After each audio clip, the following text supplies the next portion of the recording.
जनाबाई आई। यहाँ भीड़ में अपने माता पिता की उंगली पकड़ करके घूम रही थी, और वारी में जब आगे पीछे लोगों के धक्का मुक्की हुई तो माता पिता का हाथ छूटा नहीं, छोड़ दिया जानबूझ करके। खो गई बड़ी भीड़ में। बालक तो खो करके रोते हैं, जनाबाई नाच रही थी कि हाँ अब अच्छा हुआ, अब मैं अकेली हूं, अब मैं यहीं खो जाऊंगी, माता पिता को मिलूंगी नहीं, और सदा के लिए अपने विठोबा के पास रहूंगी, अपने विठल के पास रहूंगी। माता पिता ने ढूंढने का प्रयास किया, लेकिन जनाबाई मिली नहीं। माता पिता बिछुड़ गए, मेला में छूट गए पीछे, लेकिन जनाबाई इस बात से दुखी नहीं है। बोले क्यों? बोले मेरे माता पिता तो विठल रखुमाई है, मेरी बहन तो चंद्रभागा है। ये सब संत महापुरुष जो उछल उछल करके राम कृष्ण हरि कीर्तन कर रहे हैं, ये सब मेरे भाई बंधु हैं, यही मेरा परिवार है, मैं अब इन्हीं के बीच में रहूंगी। तो कीर्तन की ध्वनि पंडरीनाथ भगवान को सुनाई देने लगी। तो पंडरीनाथ भगवान रुक्मणी जी से बोले सुनो, मेरा मन नहीं लग रहा अब यहां पर। रुक्मणी जी बोली क्या करना है? बोले मैं जा रहा हूं कीर्तन में। बोले इतने लोग जो दर्शन के लिए आ रहे हैं ये? बोले अब इनको आप संभाल लो, लेकिन मुझे बहुत जोर से मन कर रहा है कीर्तन में जाने का, मुझसे रुका ही नहीं जा रहा, मैं जा रहा हूं नामदेव जी के कीर्तन में।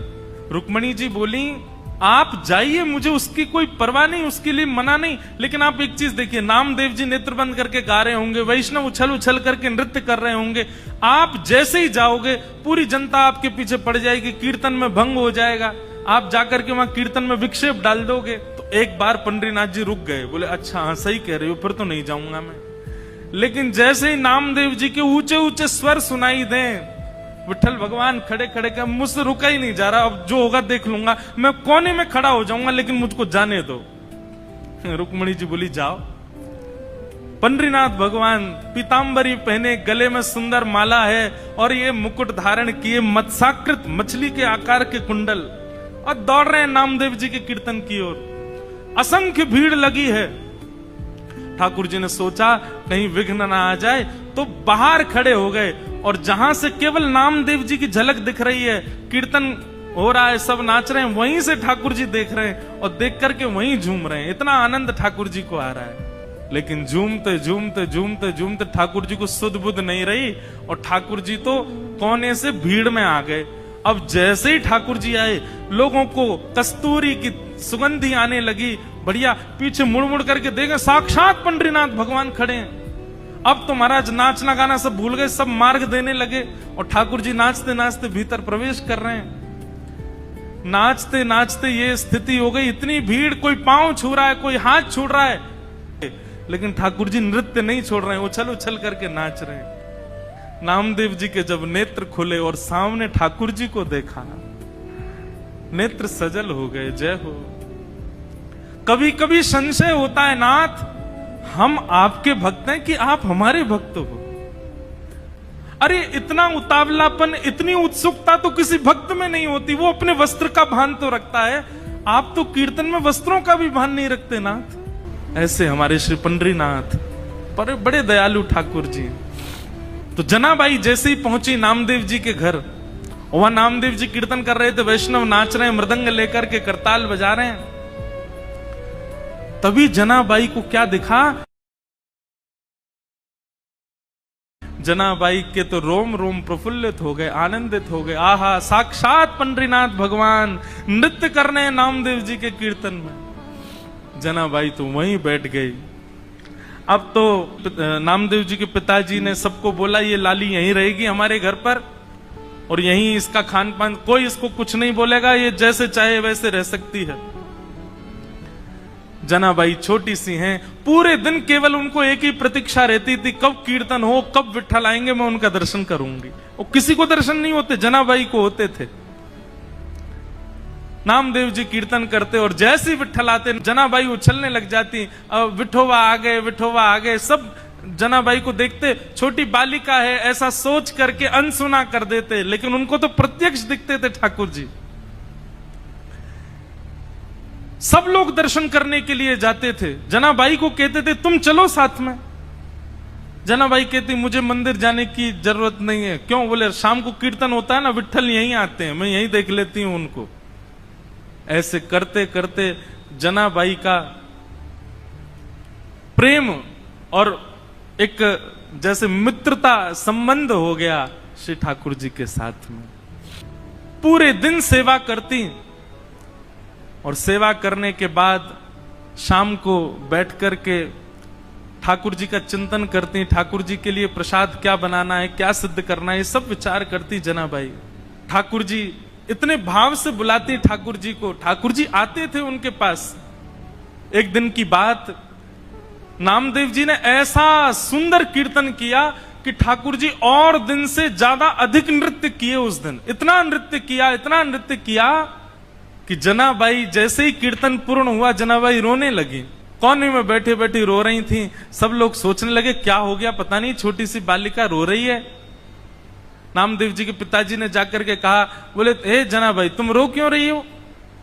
जनाबाई कहती हैं कीर्तन इतना सुंदर हुआ कि पंडरीनाथ आए, विठोबा आए और इतना नृत्य किया, मुझे तो मन में पीड़ा हो रही है। वो पूरे दिन खड़े रहते हैं, इतना नृत्य करके गए, कहीं उनके पांव दर्द तो नहीं कर रहे होंगे, कोई उनके पांव दबा रहा होगा कि नहीं, मुझे तो उस बात की बड़ी पीड़ा होती है।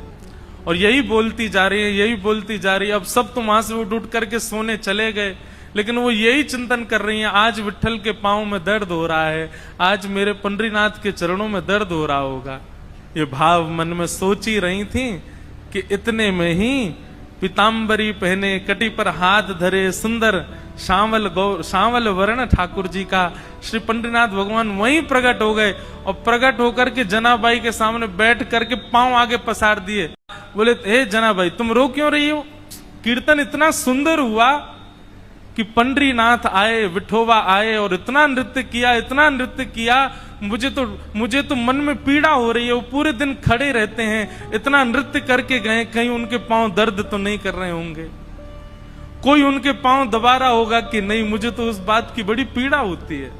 और यही बोलती जा रही है। अब सब तो वहां से उठ करके सोने चले गए, लेकिन वो यही चिंतन कर रही हैं, आज विट्ठल के पांव में दर्द हो रहा है, आज मेरे पंडरीनाथ के चरणों में दर्द हो रहा होगा। ये भाव मन में सोच ही रही थी कि इतने में ही पीताम्बरी पहने, कटी पर हाथ धरे, सुंदर श्यामल वर्ण ठाकुर जी का श्री पंडरीनाथ भगवान वहीं प्रकट हो गए। और प्रकट होकर के जनाबाई के सामने बैठ करके पांव आगे पसार दिए। बोले रो क्यों रही हो? तो फिर दबाओ हमारे चरण। आपको अगर लग रहा है कि हमारे पैरों में पीड़ा हो रही है तो दबाओ ना। आहा, जनाबाई, छोटी सी जनाबाई अपने हाथों से ठाकुर जी के चरण दबा रही हैं, चरण दबाती जा रही हैं और मुखमंडल के रूप को देखती जा रही हैं। कैसा स्वरूप है श्री ठाकुर जी का। अब छोटी सी बालिका, और क्या कोई वेद मंत्र तो आते नहीं उनको, कोई शास्त्रों की बात तो आती नहीं, ठाकुर जी से पूछे। पैर दबाते दबाते जनाबाई पूछ रही है भोजन किया आपने? ठाकुर जी बोले हाँ किया। तो क्या पाया? बता दिया जो भी बनता मंदिर में, जो भी बनता ठाकुर जी बताए। बोले इसकी सब्जी बनी थी, जे चावल बने थे, रोटी बनी थी और पूरन पोली बनी थी। ठाकुर जी ने बताया, बोले पूरन पोली बनी, ये सब्जी बनी, चावल बने, ये सब पाया मैंने। जनाबाई पैर दबाते दबाते, अच्छा कल क्या पाया था? ठाकुर जी बोले यही पाया था।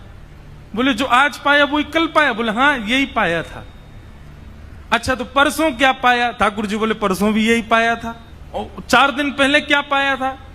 ठाकुर जी बोले यही बनता है, ये लोग मुझको यही देते हैं और कुछ नहीं देते, इनका फिक्स है, ये वही बनाते हैं वही खिलाते हैं मेरे को। इनका मंदिरों में नियम थोड़ी बदलता है, जो सब्जी है, जो दाल है, जो वही बनता है, रोज वही खिलाते ठाकुर जी को ना। भाई बोली आप रोज रोज एक ही भाव खाते हो, मन नहीं भरता आपका? ठाकुर जी बोले भरता तो है, पर ठीक है कोई बात नहीं, भाव से बनाते हैं तो पाता हूं। जनाबाई बोली मैं कुछ नया बना के पवाऊं तो? ठाकुर जी बोले तुम बनाओगी? बोले अभी बना के लाऊं, आप बस बैठो मैं लेके आती हूं। नए नए पकवान बनाए, नई नई सामग्री बनाई और सामग्री बना के थाल में सजा। आधी रात सब सोए हैं पंढरपुर में, ठाकुर जी बैठे हैं, ठंडी ठंडी हवा चल रही है और जनाबाई ने लाके थाली सामने रख दी। ठाकुर जी को कहा पाओ।